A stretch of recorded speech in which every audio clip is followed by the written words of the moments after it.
one of those millions of people struggling to put down your phone? Then this video may be just right for you. With an average person spending over 3 hours a day on the smartphone and checking it over like 60 times, then it's clear that we may have a smartphone addiction. But have you ever wondered why our smartphones are so difficult to ignore? In this video, we'll be exploring what are the real reasons behind this addiction and how we can overcome this addictive behavior. According to Dr. Maxi Haymeyer, a researcher from London School of Economics, says we are the real reason behind our smartphone addiction.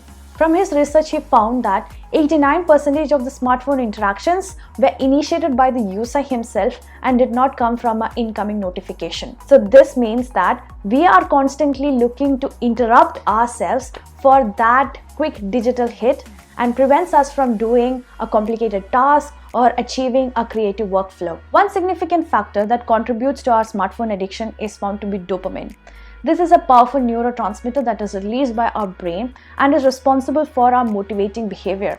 It is released when we eat tasty food, when we have a successful social interaction, or even when we exercise. In an evolutionary context, dopamine is the one that rewards us for beneficial behaviors and motivates us to seek it further. However, this same reward mechanism can also cause us to become addicted to various activities and that releases dopamine. This can include substance abuse, alcohol usage, as well as, in our case, the smartphone use. According to Anna Lembeck, who is the author of Dopamine Nation, explains that it is our constant access to the digital entertainment that allows us to indulge in an endless cycle of dopamine-seeking behavior. Now let's put all of this aside, and in simple terms, when we actually check our phones, we receive a dopamine boost as we anticipate for an Instagram notification or a WhatsApp message. But this dopamine boost is temporary and leads to a period of depletion.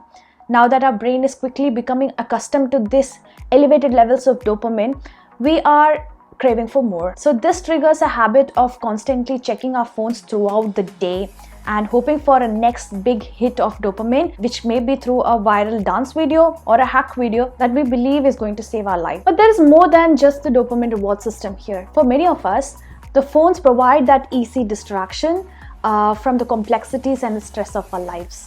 When we are confronted with a difficult task in a day-to-day activity or an emotional issue, it is so tempting for us to turn to our mobile devices and escape from the reality and procrastinate all the work. Second, and the major one, is scrolling through the mobile phones on bedtime. It's a common habit that many of us have, but did you know that it is very harming to our health? What may seem like a harmless habit to you of jumping with your phone onto your bed just before your bedtime may have a major impact on the sleep quality and the overall health. Scientific data shows that the blue light which is emitted from the screen has the greatest impact on the sleep, and it can interfere with our circadian rhythm, the internal 24-hour rhythm that controls our sleep-wake cycle. According to the National Library of Medicine, the blue light stimulates that part of the brain that makes us feel very much alive and alert, leaving us energized during our bedtime when we should actually be sleeping and winding down. This can especially be problematic for the people who after sleeping pick up their phone to look for the notifications. And there are higher risk of losing sleep, developing sleep disorders like insomnia. The FOMO is one of the response to this dilemma, and being characterized by the never-ending desire to be connected with what the others are doing and saying.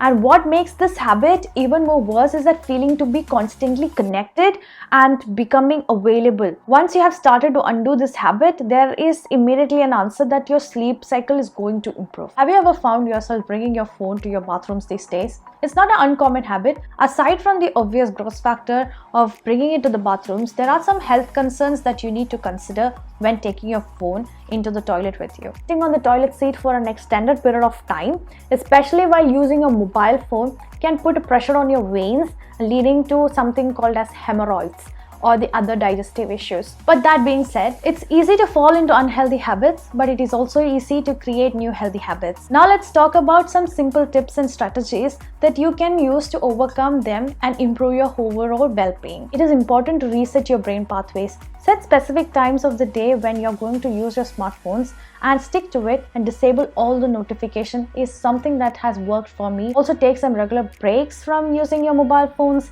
engage in other activities such as going for a walk, and also establishing some human connection. Second, There is no hard and fast rule when you should put down your phone just before bed.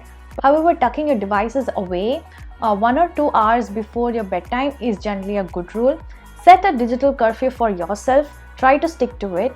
Make sure that you're keeping your mobile phones away from you while sleeping, and it is nowhere near your sight. According to the colorectal surgeons, it is advised to spend somewhere near 1 to 10 minutes when you are in a bathroom, but anything longer than indicate that there are chances of having constipation, so you should not strain yourself. If you feel that you're getting distracted, try to set a timer so that you will know that how long you have been sitting there. You can get up and do other businesses. Thank you so much for watching this video. I hope that you were able to relate to few things and will be able to include these strategies that I have mentioned. It was personally very useful for me, and I have been able to improve my mental health and my productivity. So till we meet next time, ciao.